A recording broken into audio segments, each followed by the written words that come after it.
Content warning. The Matherson Marriage contains unhealthy relationship dynamics and fictional domestic abuse. If you are in a real-life Matherson marriage, please reach out to the appropriate authorities for help. Resources you may find helpful include the Pixel Project's Domestic Violence Resource page and UN Women's International Helplines list. Resources will be linked in the video description for accessibility. Hi, I'm Morgan, and today I will be reading from The Matherson Marriage by Ruby M. Ayres. Chapter 21. There was no sleep for Pansy that night. Matherson's blow had bruised her heart and soul more cruelly than her face. The indignity of it was unbearable. Even while in her thoughts she tried to excuse him. I haven't been very nice to him lately. I suppose he realizes the change in me since Lynn came, though he can't understand what it means. He'll be sorry tomorrow. The thought of the future appalled her. How could they possibly go on living together, feeling as they did? Since Lynn had come into her life again, she knew she had no love for her husband, but it was only this afternoon that she had really hated him. She shuddered as she thought of the moment when he tried to kiss her. The Basil whom she had married, and to whom she had given her girlish affection and gratitude, no longer existed. She longed for her freedom. But there was Buster, and an open breach in their married life would bring disgrace upon him. "I'll try again. I must," she thought hopelessly. "Tomorrow, if Basil says he's sorry, I'll say that I am too, and we'll start again." She tried not to think of Lynn, but tonight her need of him seemed past bearing. For the 100th time she went over every little reason that might account for his sudden change towards her. Did he care for Violet, and was that the explanation? If he had only been honest, if he had told her that he wished to see her no more, it would have been easier to bear. But this silence was intolerable. "Where's Violet?" was Matherson's greeting when they met next morning, and when Pansy answered that she had gone to London by the early train, he said, "Then she had better stay there. I don't want her here any longer, I can tell you. I haven't forgotten the disgraceful way she spoke to me yesterday, interfering in things that are no concern of hers and telling me I was drunk." Pansy looked at him steadily, and his eyes fell. "It's no business of hers, anyway," he stormed, "and you can tell her to go. I've had enough of keeping your relations. I'm sick of the way this house is run. It's only wanton extravagance from morning till night. I've told you about it scores of times, and it's got to stop. I've a great mind to sell the place or let it." Pansy was watching him with quiet eyes. "Have you lost any money, Basil?" she asked suddenly. "Lost it? What do you mean? I'm not as well off as I was, of course. Who can be with everything 3 times the price?" "I don't mean that." He rose, pushing back his chair. "I don't know what the devil you do mean," he said. He moved to the door, but she stopped him. "I want to speak to you, Basil." "Well, it's about last night." He colored. "I've said all I intend to say on that subject." "But I haven't," Pansy interrupted quietly. "And if ever such a thing happens again, Basil, it will mean the end of everything, and I shall leave you." He laughed blusteringly. "Leave me? That's good," he sneered. "What will you do then, pray? Please yourself, I don't care." "No, that's just it. You don't care," she said slowly. "You've no love left for me, and that's why things are always going wrong." He made a gesture of repudiation. "I'm no more to blame than you are," he said with a slow significance. "What do you mean?" He opened the door. "Ah, that makes you think, does it? Well, it wouldn't do any harm if you thought a bit more often and blamed yourself sometimes instead of me," he said curtly. "You're not an angel any more than I am." For one panic-stricken moment, Pansy thought he must know about Lynn. Then she dismissed the idea as impossible. If he knew, he would never have kept it to himself. He would have used it as an instrument of torture for her at every opportunity. Besides, Lynn had not been to the house for so long. She recovered herself quickly. "What do you mean?" she asked again, but Matherson only laughed and walked out of the room. "Think it out, my dear," he said cynically. Pansy went upstairs to Buster. He was dressed for the first time that day, and she had promised to take him out in the garden, but as she was putting on his coat, it came on to rain. "Oh, Buster, no, we can't go," she said disappointedly. Buster looked out of the window. "Rain won't hurt," he said positively. "Buster quite well," he assured her pathetically. Pansy kissed him. To her over-anxious eyes he still looked pale and weakly. Do you think he will ever be quite the same again? She asked Joyce. Joyce smiled with quiet assurance. Why, he's heaps better. He'll be himself again soon. Quite himself, I am sure. Buster had never been able to give them a coherent account of the night of the storm. In his first delirium he had talked confusedly of a butterfly and a brown rabbit and the lightning that had so terrified him. And then what? The doctor asked when he began to get better, but Buster could only shake his head. Lynn came then. This Lynn seems to have arrived just in the nick of time, the doctor said, and Buster nodded solemnly. I like Lynn, he said, and Tom Tinker, he added. And as soon as you're quite well, Dodie will take you to the seaside, Pansy promised him as compensation for not being allowed to go out, and we'll buy a spade. And pail, Buster supplemented. Yes, and pail. And build sandcastles, she said. And let the sea wash him away, Buster chimed in eagerly. Yes. And Lynn come too, Buster urged. She shook her head. Lynn is going away somewhere else, Buster. He looked at her with solemn eyes. Sorry, Dodie? He asked. Her eyes grew misty. Very sorry, Buster. He put his arms round her neck. Poor Dodie! He did not know why he was sorry for her, but his childish instinct told him that all was not well with his mother, and he offered her the only consolation he had, his eager kisses and the warm clasp of his arms. Then come back, perhaps, he promised, but Pansy shook her head. Lynn would never come back any more, she knew. Violet came home from London, tired and dispirited. Pansy flew to her. Well, did you get it? She asked eagerly. No.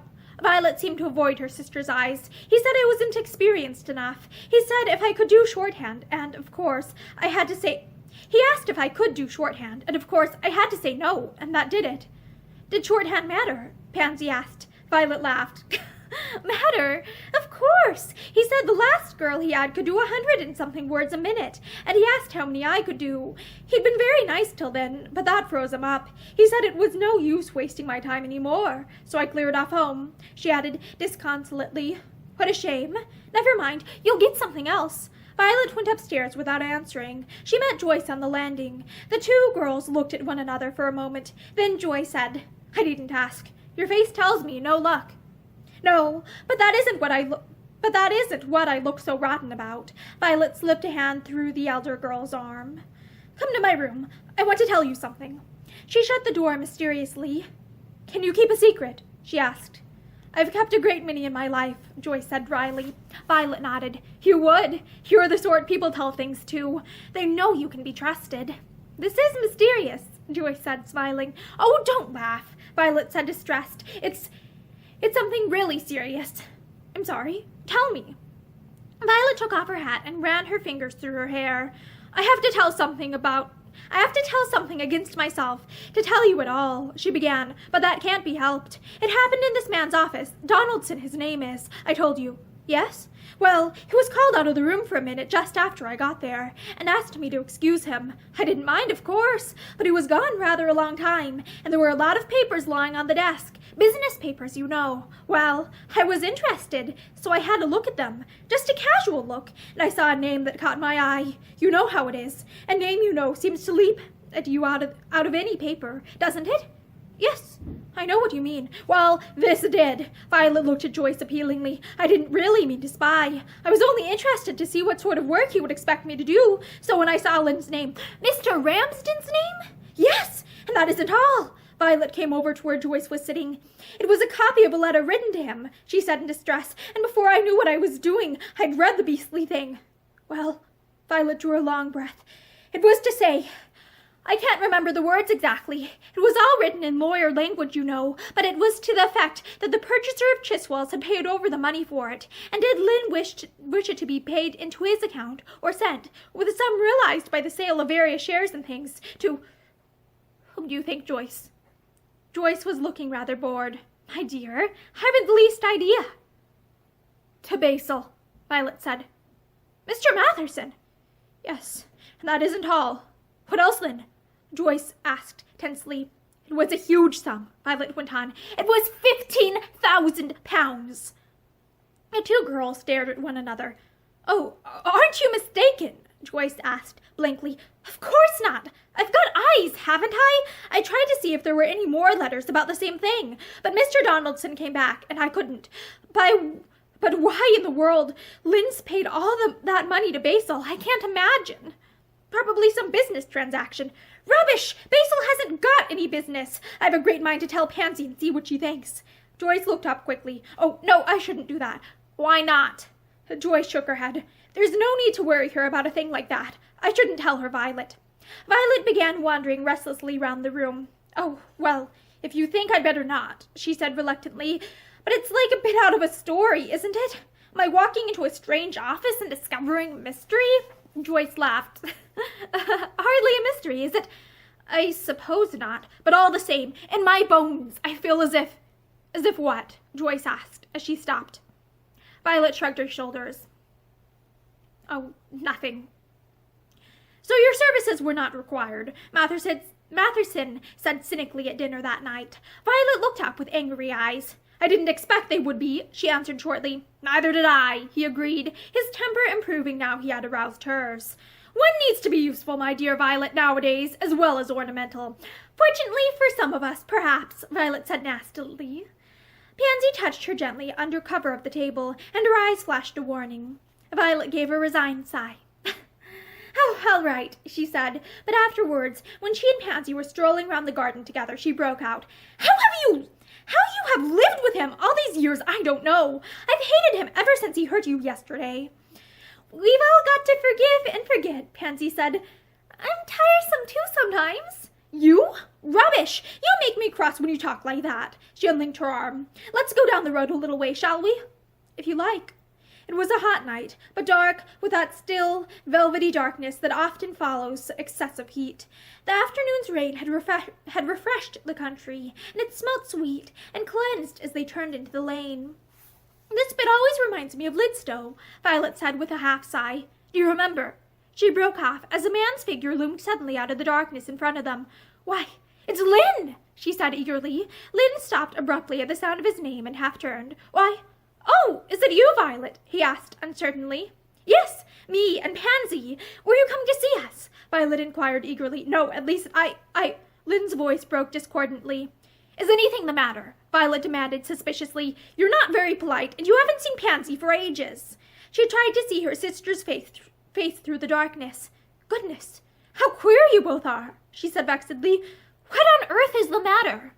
Nothing, of course. It was Lynn who spoke. How are you, Mrs. Matherson? I've been so busy She's not well, Violet broke in impetuously. Oh, of course, I know you'll say you are, she added, as an inarticulate protest broke from Pansy. But you're not. I'm ever so concerned about you. Weren't you coming to see us, Lynn? No, at least I was only going for a stroll. So were we, Violet said cheerfully. So you can come with us. Isn't it a lovely night? Yes, Lynn had fallen into step beside Violet, because it seemed easier to do as she wished than to make futile excuses which he knew she would not accept. Pansy had not spoken a word, but her heart seemed to have stopped beating, and presently she slipped her hand through Violet's arm to steady herself. I had a most thrilling interview with someone you know this afternoon, Violet went on. She was too happy to be in Lynn's company to notice her sister's silence. A Mr. Donaldson it was. Donaldson. There was a sharp note in Lynn's voice. Why, how in the world do you know him? I don't. He advertised for a secretary typist, and I went to see him, but I can't do shorthand, so he wouldn't have me. Did he tell you he knew me? No, but I saw a letter addressed to you on his desk. Oh, I see. Is that all? All? What more do you expect, pray? Violet demanded. Pansy, have you gone to sleep? You're so quiet. No, I'm only rather tired. Lynn clenched his hands. At that moment her voice sounded to him the most pathetic thing in the world. He forced himself to address her. I hope Buster is quite well again. Quite, thank you. He was asking after you this morning, Violet told him ruthlessly. He thinks you ought to have been to see him with Tom Tinker. Tom Tinker! Lynn laughed mirthlessly. Surely it was in another lifetime that he had taught Pansy's boy the silly little rhyme. I should like Buster to have Tom Tinker when I go, if he may, he added with an effort. He'd love to, Violet said with enthusiasm. Wouldn't he, Pansy? I'm afraid Basil wouldn't like it, Pansy said stiffly. He thinks we've got enough animals already. He thinks, why, Where are you going?" she asked in alarm, for Violet had drawn her arm away. "My dear, such an awful thing. I've only just remembered," Violet panted. "I left a lighted cigarette on my dressing table before we came out. Buster called me, and I put it down." She had begun to run back towards the house, and she called over her shoulder, "The house might be burnt down. What on earth would Basil say? Wait for me. I won't be a moment, The rest was lost as her speeding steps died away down the road. There was a tragic silence. Then Pansy said helplessly, "I didn't know Violet ever smoked." She was trembling in every limb. It was more than she could endure, being out here in the warm darkness with Lynn. He was standing so close to her that the subtle, heathery smell of his tweed coat mounted to her head, driving her back to the memory of that last night when he had held her in his arms. She had pressed her face to that coat and cried. She moved hurriedly. "I'll go back. Don't you bother to come. I'll say good night." "I'll see you to the gate," Lynn said obstinately, and Pansy dared not object. She looked up at him once through the darkness, and the old weary question came throbbing into her brain. Why had he been so cruel? What had happened to change him so completely? She stumbled once over a rough part of the road, and when for an instant she touched Lynn, she felt him draw sharply away. They had almost reached the gate when he spoke. "I suppose I shall not see you again." His voice was so hard that it seemed utterly without feeling. "I shall be going away soon. You might tell Buster—" He could not go on. With all his might he was fighting the overwhelming desire to take her in his arms and tell her the truth. Tell her that if he had hurt her, he had broken his own heart, that he had nothing left to live for, that the future was a void which could never be filled. Pansy laughed bitterly. "Tell Buster," she repeated. "Buster thinks you have forgotten him long ago." Then suddenly her forced control snapped. The floodgates broke, letting free the wild despair and pain that had held her so long in an iron embrace. She was shaken by such a storm of sobbing that she was powerless to resist its passion. Her voice betrayed her anguish when she spoke. "How dare you speak of Buster? I hate you, and so would he, if he knew what you have done. Oh, I pray to God that I shall never see you again." They were at the gate then, and Lynn made a savage movement forward to prevent her from opening it. Then, with a choked exclamation, he fell back, and Pansy fled across the garden to the house. She met Violet at the door. "Hello!" Violet said cheerily. "It's a good job I went back. The Duchess cover was burning nicely, thank you. In another 10 minutes, Basil— why, where's Lynn?" "He's gone," said Pansy. "Gone!" Violet's voice was dismayed. "Why?" She did not wait for a reply. She ran down the steps and across the garden. The gate stood wide open, as Pansy had left it, but Violet stopped, drawing her breath with a hard sound, for Lynn Ramsden was standing there, his arms on the top of the gate, and his head buried in them. Her heart gave a leap of apprehension. Was he ill? In trouble? She went forward and touched him gently. "Lynn, dear, Pansy." She never forgot the tone of his voice or the grasp of his hand. Then he saw his mistake and released her, trying to laugh.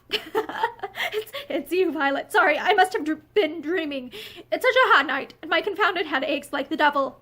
He walked a step or two away from her and came back. "I just waited to say good night," he said again, with an effort. Violet tried to answer, but it was a moment before she could find her voice. Then she said jerkily, "I'll just walk a little way along with you." But they went some distance before Violet said again, "If there's anything the matter, Lynn, and I could help, you can't. It's all right. Only an old trouble that nothing will ever cure." "You're not ill? You don't mean that?" she asked, but she knew he did not. "Good Lord, no." He recovered himself and tried to laugh. "Don't worry about me.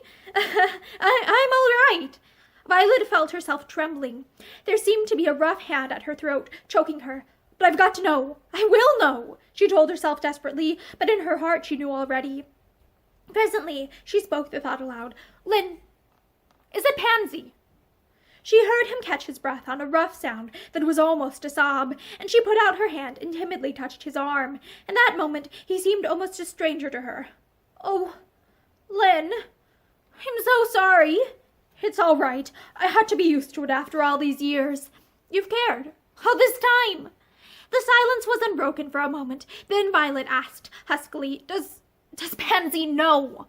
Lynn told his lie bravely. "No, she never must. Swear that you'll never tell her, Violet." She gulped down a sob. "I never will." "Word of honor. But you, Lynn, what about you?" "Oh, I'm all right. Don't worry about me. Is that why you're going away?" "Yes, I suppose so. Yes." He stopped. He took her hand and pressed it. "Don't come any further. There's a dear. All right. He turned away. I shall see you again before you go away? Violet asked. Yes. Oh, yes. She stood looking after him till the darkness had swallowed him up, and the sound of his heavy step on the road had died away. Then she ran back to the house, the tears running down her face. And that is the end of chapter 21 of The Matherson Marriage by Ruby M. Ayres. Thank you for listening to this chapter with me, and I hope you return soon for the next one. Have a great day.